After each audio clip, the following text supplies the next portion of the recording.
감사합니다. 지난주는 우리 남집사님께서 기도하실 줄 알았다만 안 하셨고, 오늘은 우리 이집사님께서 제가 기도를 안 하실 줄 알았는데 하시네요. 어찌 될지 모릅니다. 그죠? 어쨌든 주님이 마음 주시면 우리는 순종하는 것밖에 없습니다. 늘 깨어 기도하면 하나님의 마음을 우리가 익히 알아가게 될 줄로 믿습니다. 여러분, 오늘 이 예배 가운데서도 저와 여러분들이 성령님의 음성을 세미하게 들을 수 있는 귀한 시간 되기를 소망합니다. 우리는 지금까지 신앙생활하면서 많은 은혜를 받았고 정말 가슴 뜨거움이 있었던 사람이지 않습니까? 하나님의 은혜가 무엇인지 충분히 경험했던 그런 저와 여러분들입니다. 그런데 우리가 신앙생활은요, 저는 목회라는 저도 마찬가지지만 기도 없이 은혜 없이는 되지 않음을 우리 익히 잘 알고 있습니다. 하지만 말로만 기도해야 한다고 하면서도 실제 이행하지 또 못하는 차지도 덥지도 아니한 무덤덤한 신앙생활에 우리가 오래 머물 때도 참 많았던 것 같습니다. 여러분, 예배는 우리에게 힘입니다. 예배는 우리에게 능력입니다. 예배는 하나님을 만나는 시간입니다. 하늘의 은총을 경험하는 시간입니다. 그래서 우리 모두는 언제나 우리에게 어떤 마음이 있어야 되냐면 예배를 사모하는 마음이 그 마음이 우리 가운데 있어야 되는 것입니다. 여러분, 창세기 21장에 아브라함이 누구랑 언약을 맺냐면 아비멜렉과 언약을 맺습니다. 그리고 서로 맹세했던 그곳을 브엘세바라고 이름을 했습니다. 아브라함은 브엘세바에 에셀 나무를 심고 거기서 영원하신 하나님 여호와의 이름을 불렀다고 말씀하고 있습니다. 그러다가 22장으로 창세기 22장으로 넘어오면 오늘 1절에 뭐라고 되어 있습니까? 그 일 후에 하나님이 아브라함을 시험하시려고, 자, 그렇게 어떻게 합니까? 그를 부르시되 아브라함아 하시니 그가 이르되 내가 여기 있나이다. 자, 하나님께서 아브라함아 부르시고 아브라함이 제가 여기 있습니다 그랬을 때 그 다음의 말씀이 무엇입니까? 2절 같이 읽습니다. 여호와께서 이르시되 내 아들 내 사랑하는 독자 이삭을 데리고 모리아 땅으로 가서 내가 내게 일러준 한 산 거기서 그를 번제로 드리라. 우리가 너무나 잘 알고 있는 말씀이지 않습니까?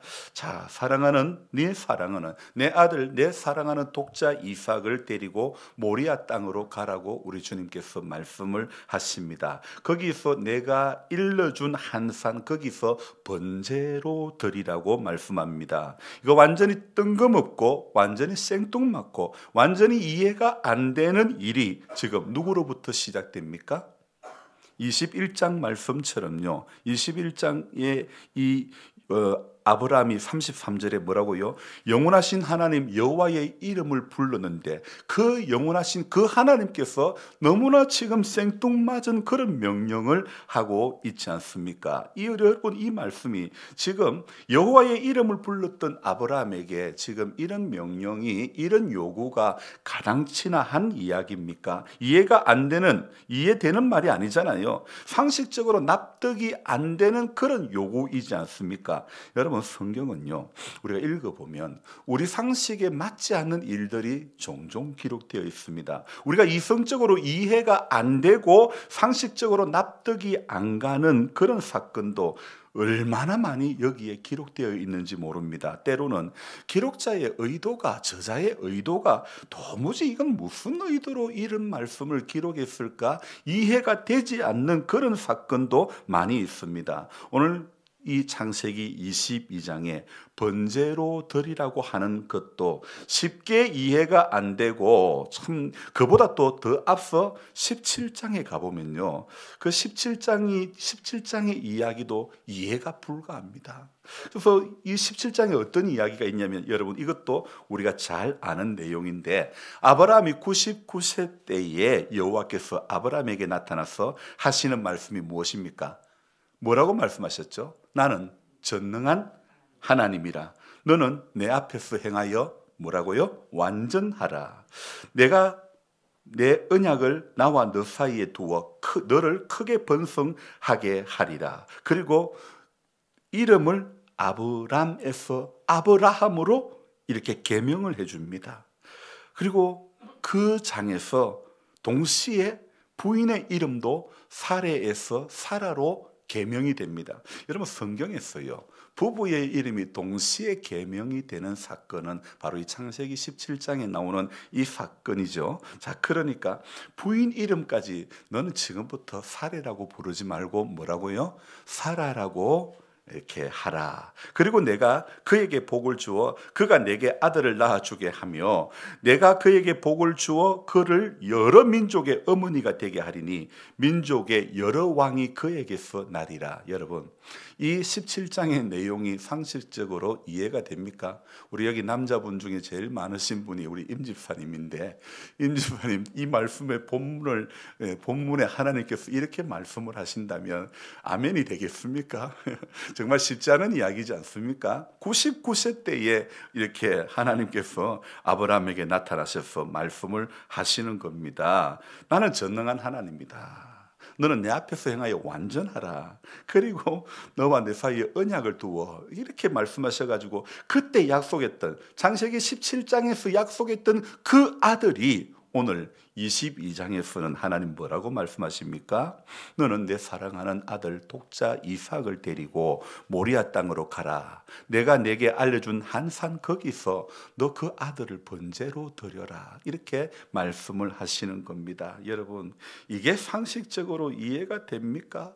납득이 됩니까? 이게 타당한 이야기입니까? 여러분, 100살에 얻은 손자라도 정손자라도 너무너무 이쁠 것입니다. 하지만 100살에 같은 나이에 아들을 얻었던 아브라함의 마음을 우리 한번 생각해 봅시다. 이건요, 이 사건 앞에서는 주 예수보다도 귀한 것은 없네, 이 찬송 못 부를 것 같아요. 왜? 100살이 얻었는데 너무너무 귀엽고 너무너무 예쁘고 정말 말할 수 없어. 그래서 이 100살에 얻은 그 아들 앞에 감히 주 예수보다도 귀한 것은 있어요. 이래 될 것, 정말 그렇게 표현할 수밖에 없을 정도로 너무나 이쁘고 정말 귀여운 그 아이를 번제로 드리라고 했을 때에 하나님의 말씀은 번제로 드리라고 했는데, 여러분 그 이유가 무엇입니까? 하나님께서 진짜 번제로 너 그 아들 죽여라 그랬으면 말이 안 되지요. 하나님께서 번제로 드리라고 하신 말씀에는, 아니 오늘 이 모든 성경에서 하나님께서 입을 열어 말씀하실 때는 우리가 알 수 없는, 우리 상식으로는 알 수 없는, 납득이 안 되는 그런 일들을, 우리 믿음의 분량 너머의 일들을 우리에게 요구하실 때도 있습니다.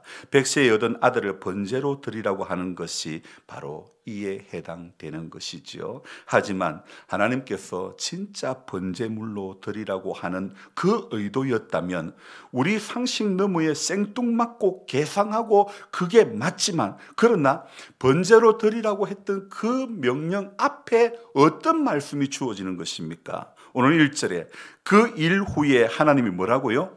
아브라함을 시험하시려고.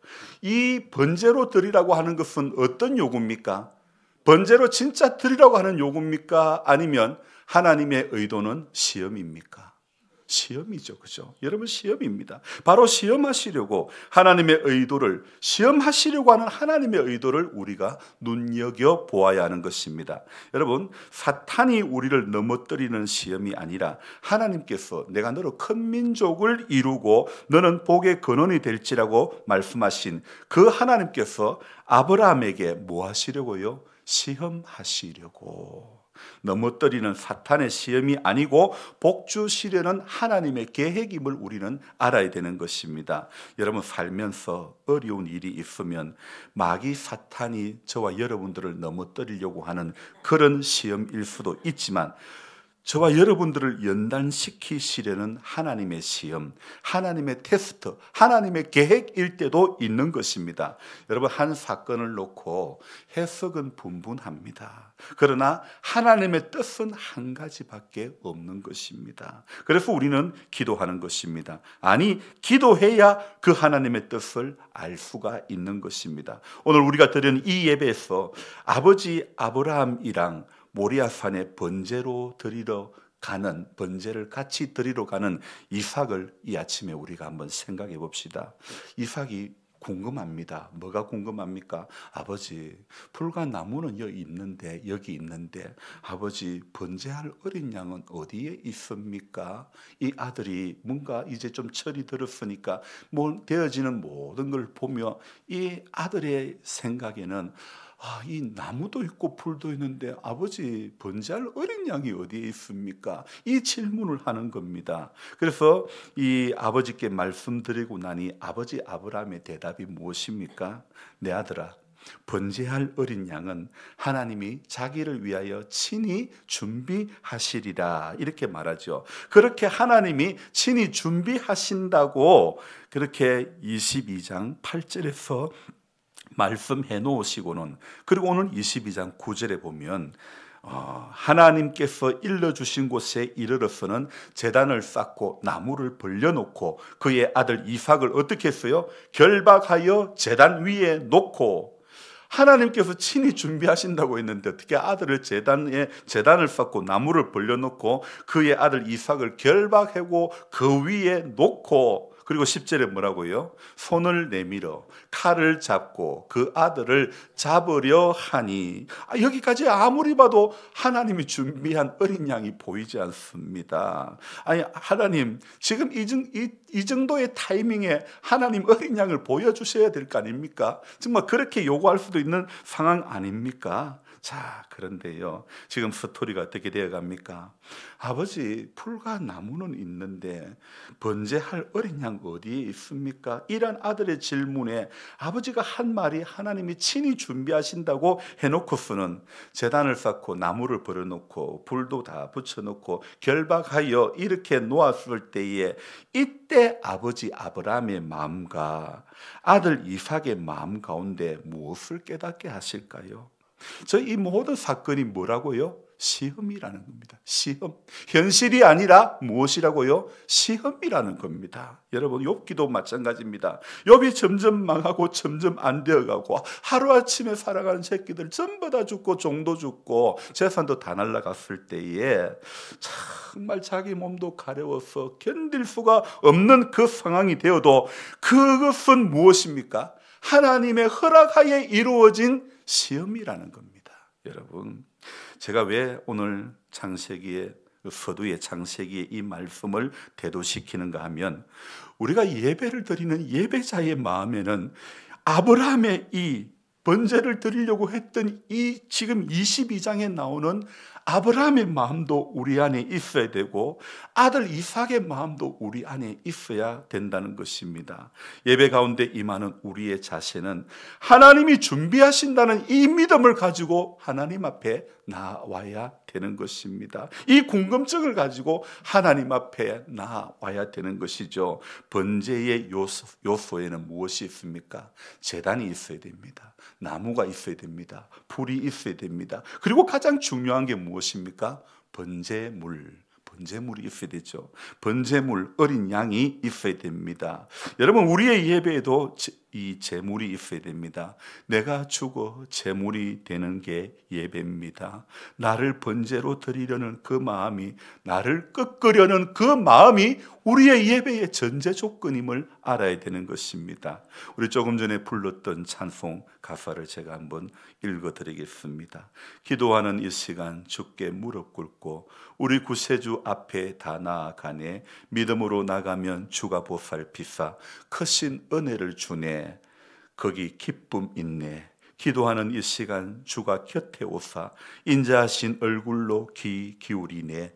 우리 마음 비우고 주를 의지하면 크신 은혜를 주네. 거기 기쁨 있네. 기도하는 이 시간 주께 엎드려서 은밀하게 구할 때 곧 응답받네. 잘못된 것 아래면 척은히 여기사 크신 은혜를 주네. 거기 기쁨 있네. 기도하는 이 시간 주를 의지하고 크신 은혜 구하면 꼭 받으리라. 의지하는 마음에 근심 사라지고 크신 은혜를 주네. 거기 기쁨 있네. 기도 시간에 복을 주시네. 고난 내 마음속에 기쁨 충만하네.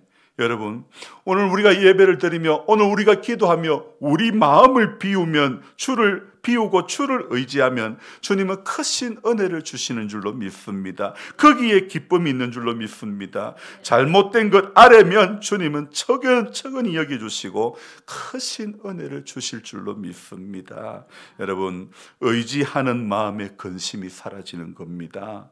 여러분, 그래서 기도 시간에 복을 주시고 예배 시간에 은혜를 주시고 새 힘을 더해 주시는 우리 주님인 줄로 믿습니다. 고난 우리의 마음에 기쁨 충만케 해주시는 하나님의 그 은혜의 자리로 매번 나아가야 될 줄로 믿습니다. 그래서 성도의 삶의 자세는요, 은혜의 보좌 앞에 담대히 나아가는 그것이 최고인 줄로 믿습니다. 여러분, 이 찬송가 480장 기도하는 이 시간, 이것은요, 기도의 소중함과 하나님과의 교제를 통해 영적인 충만함을 노래하는 곡입니다. 믿음으로 주님 앞에 나갈 때 크신 은혜와 기쁨이 우리의 마음을 가득 채운다고 말하는 이 찬송은요, 이 페니 크로스비라는 사람이 시편 91편의 말씀 15절의 말씀을 중심으로 썼던 그런 찬양입니다. 주님께 무릎 꿇고 의지하는 모든 이들에게 주님은 보살피고 은밀한 기도에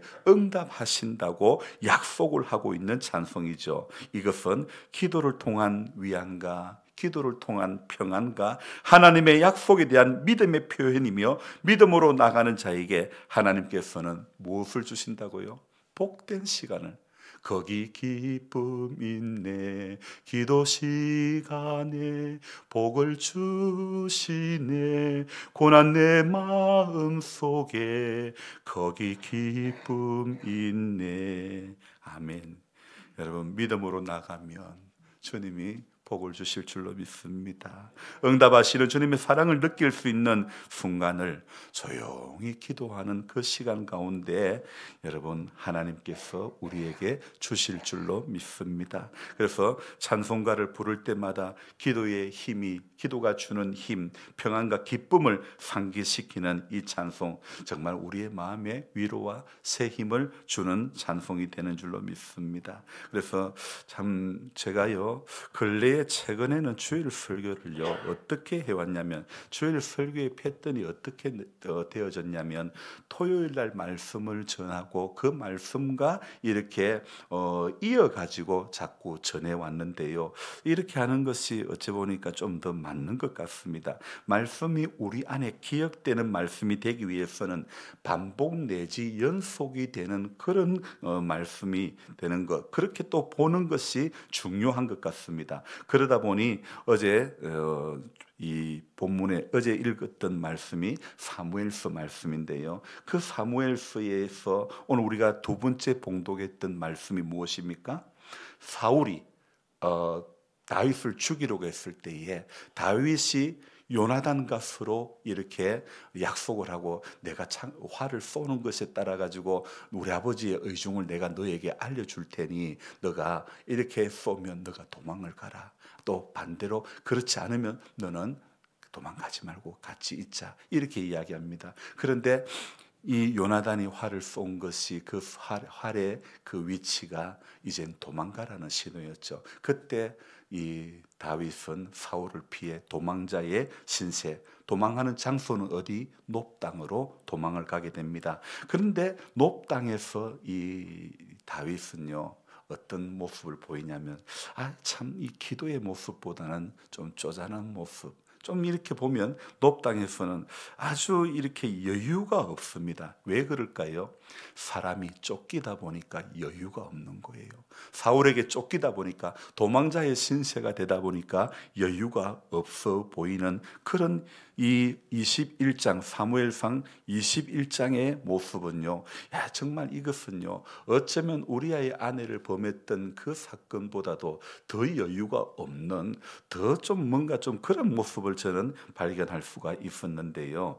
자, 여러분 사람이 쫓기면 여유가 없습니다. 여유가 없으니 기도하는 사람의 모습을 보이지 않고 자꾸 쪼잔해지고 그리고 또 자꾸 인간적인 방법을 쓰고 있는 그런 다윗의 모습이 이 21장에 기록되어 있고 또 심지어는요. 아기스 왕 앞에 가서는 우리가 잘 아는 다윗이 연기를 하기 시작합니다. 어떤 연기? 미친 척 하는 연기를 하게 되지 않습니까? 여러분 참 이렇게 사람이 여유가 없고 쫓기다 보니 그것이 자꾸 자기 마음을 붙더니 어떻게 됩니까?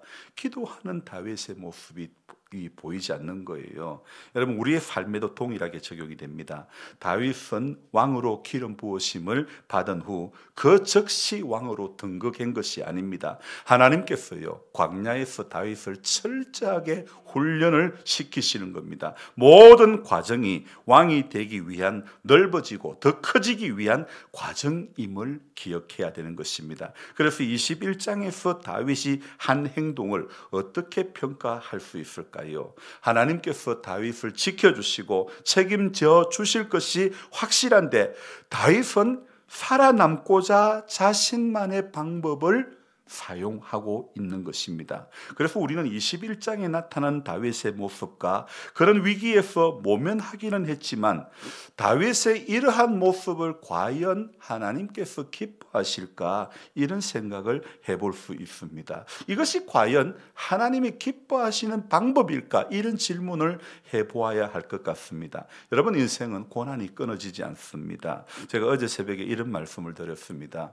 내가 살아있다는 것은 며칠 전에는 여기저기 자꾸 아픈 데가 생긴다는 것이었고 어제는 제가 이런 말씀을 드렸습니다. 우리가 살아있다는 것은 한 가지 문제가 해결되면 또 한 가지 문제가 생기고 이거 해결되고 나면 또 다른 문제가 우리를 긁는 겁니다. 우리 마음 아프게 합니다. 그래서 인생은 살면서 끊임없이 하나 해결되면 또 하나 어려운 문제가 있고 하나 올라가면 또 올라가야 될 봉우리가 있고 그런 거 아니겠습니까? 인생의 고난은 끊이지 않습니다. 이런 끝없는 고난을 어떻게 받아들이느냐 그것에 따라 가지고 그 차이는 확연하게 다른 것입니다. 그래서 다윗이요 훗날에요 시편 119편 7절에서 너무 아름다운 고백을 하고 있지 않습니까?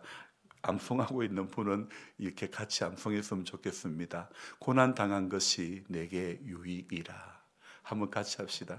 고난 당한 것이 내게 유익이라. 여러분 그렇습니다. 고난 당한 것 결코 여러분 그것이 우리의 낭패, 우리의 실망이 아닙니다. 고난 당한 것이 우리의 유익이 되게 해주시는 하나님이신 줄로 믿습니다. 인생길 너무 조급한 마음을 우리가 가지고 살면 안 됩니다. 이 조급한 마음을 버려야 되는 것입니다. 사람을 의지하는 것이 아니라 오직 하나님만 의지하기를 기도합니다. 우리가 사는 세상은요 점점 빠르게 변하고 자꾸만 새로운 것이 쏟아져 나옵니다. 요즘은 더 많은 위기 상황들이요 주위를 도사리고 있습니다. 근간에 많이 내렸던 눈으로 고속도로가 30몇 중 추돌이 일어나지 않나, 또 그 차들이 불이 붙지 않나, 비행기가 불이 나고 비행기가 착륙하다가 사고가 나고, 근간에는 추워서 봉화군 온도를 보니까 우리 서천면 날씨를 보니까 영하 11도 밑으로의 날 기온이 7일이 넘게 이렇게 기록이 되어 있더라고요. 정말이지 이것은 마태복음 24장 이후에 나오는 말세의 징조들이 얼마나 많이 나타나는지 모릅니다. 여러분 큰 비행기가 안전하게 착륙하는 것도 그 착륙의 과정에 철새 새 한 마리가 엔진에 들어가도요 수십 명 수백 명이 죽고 마는 것입니다. 비행기 전체의 크기에 비하면 새 한 마리는 비교할 수 없는 너무나 작은 미미한 그런 존재입니다. 그러나 그 작은 철새라 할지라도 엔진에 빨려 들어가면 그게 바로 버드 스트라이커입니다. 새가 항공기 이착륙하는 그 과정에 이렇게 엔진이 최대한 풀로 가동될 때에 마치 진공청소기가 빨아당기듯이 새를 빨아당기는 거예요. 그때에 버드 스트라이크가 돼가지고 엔진이 파괴되고 엔진이 폭파할 수도 있고 엔진에 불이 붙을 수도 있는 겁니다. 그렇게 되어서 비행기가 이륙하는 과정에도 추락을 하게 되고 그런 것이죠. 여러분, 작은 새 한 마리만 빨려 들어가도요 중대 사고가 일어납니다. 우리의 신앙의 항로에도요 작은 불순종 하나가 별것 아닌 문제가 내 신앙을 통째로 무너뜨릴 수 있다는 것 여러분 꼭 기억해야 됩니다. 그러므로 아브라함이 아들 이삭을 번제로 드리려는 이 과정에 일어난 이 사건을 보면서 예배자의 마음, 구도자의 마음이 어떠해야 함을 깨달아야 하는 것입니다. 또 다윗이 사울을 피해 도망가는 이 과정에서 일어난 일을 보면서 우리는 예배자가 어떤 길을 걸어가야 하는지를 생각해 보아야 됩니다. 내 상황, 내 감정이 중요하겠지만 그보다 더 중요한 것은 우리 하나님의 마음을 헤아리는 것이 더 중요하다고 봅니다. 그래서 우리가 어려워도 문제가 있어도 사람의 방법을 찾는 것이 아니라 세상의 방법을 찾는 것이 아니라 어떤 방법?